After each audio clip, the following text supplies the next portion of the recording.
blading versus hard way, right? And there was, for many years, WWE either banned blood from 2008 onwards. I think weirdly coinciding with PG and Linda McMahon running for Senate or whatever she was doing. And then, they wanted to make WWE PG and there was no more blood. And then anytime there was ever any blood, doctor run in, stop the match, wipe the blood away. And it just wasn't practical, really, for a physical pursuit such as pro wrestling.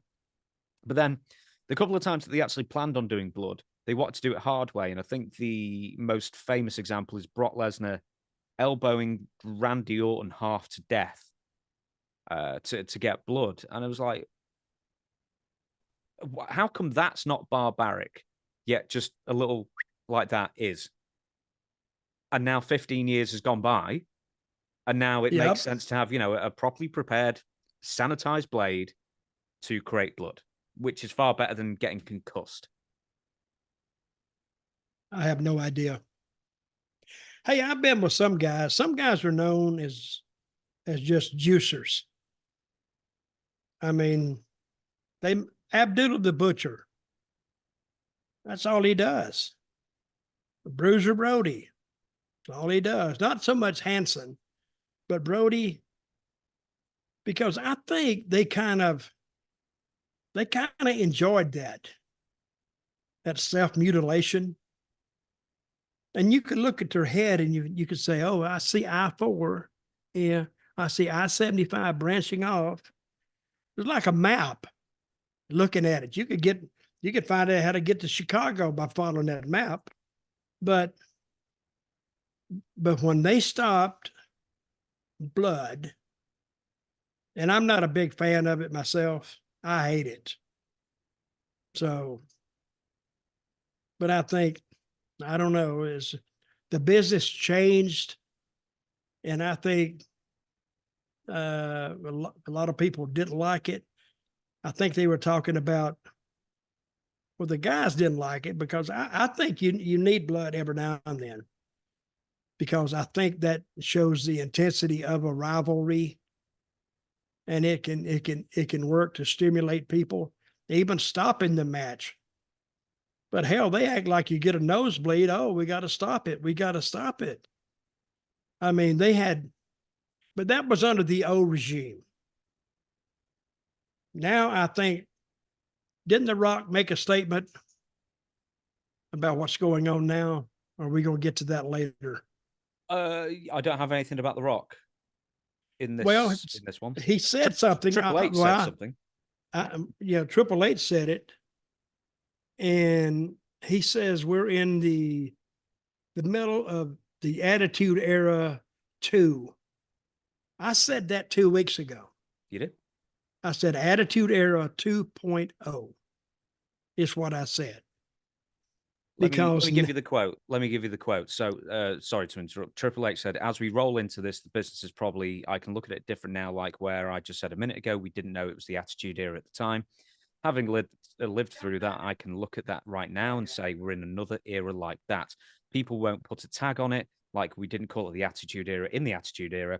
They'll put on a tag on it later or whatever it is. But if we can maintain, we're in that same white-hot level of everything's sold out, everything we're doing is just clicking. And you see it, Travis Scott wanting to come in. You see it with Bad Bunny wrestling with us. You see it with The Rock coming back. Rock's got a busy schedule. If wrestling's on the down, he ain't coming in. So you see that, you see the excitement. WrestleMania 40 will be massive, and we're going to do everything we can to make it the biggest WrestleMania in history.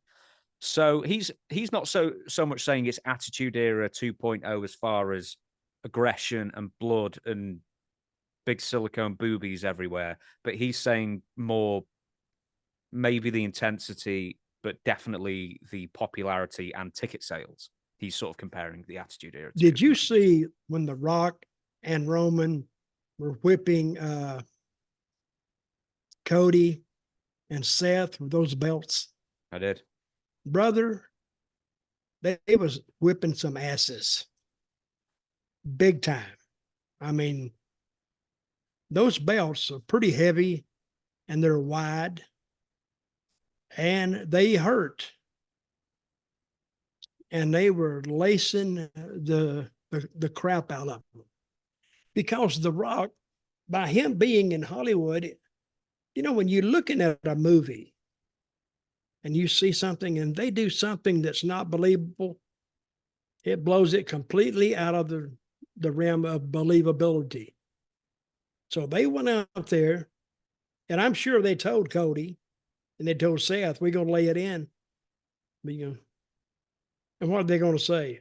But they don't care. They said, lay it in. Because the money they're making, hell, I'd take an ass whooping.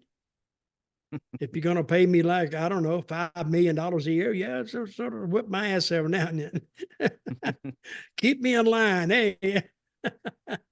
But that's exactly what I like to see that WWE is doing with the Gunther, same deal, laying those chops in, the same thing. But now it seems like to me, the whole roster is enthusiastic about the path they're taking. See, with Vince, Vince was a cancer that really needed to be removed. And I'm not going to really, I think what he done is horrible, it's horrific. But he should have been gone before then anyway. Before all this came out, he should have been gone 5-6 years ago. See, he definitely got creatively bankrupt. Well, no matter how great an idea one of the creative staff has, or even one of the guys, if you tell it to somebody and immediately after telling him, he just said, I don't like it. And, you know, I think you could have had the damnedest idea in the world and give it to Vince. He's in a bad mood or he's pissed off about something else and he don't like it. And it just goes out the door. He never brings it up again. Even if you bring it up to one of the creative guys, you know what they say? And I don't want to bring it up because now Vince didn't like it the first time. So if they bring your idea up, you know, they're going to be on the chopping block. So, but Vince, and I've said this before, Vince he was a bad influence, even though he was the owner. He was a bad influence on that company, especially on the creative end. So, but anyway, back to what Paul Heyman said. He says, when you book an angle, you need to know how it's going to end. Yeah, I agree. Actually, one booker told me one time, he says, if you want to do an angle, go all the way to the end and book in reverse, which kind of makes sense. And then finally you'll get to the point, you'll go so far in the start.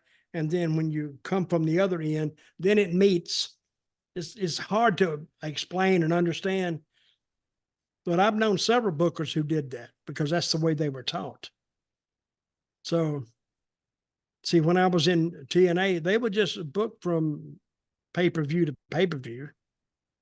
Then it was like, dump everything and let's start it again. Now you're trying to rebuild it in 3 weeks or 4 weeks. And then after you did that pay-per-view, you dumped it again.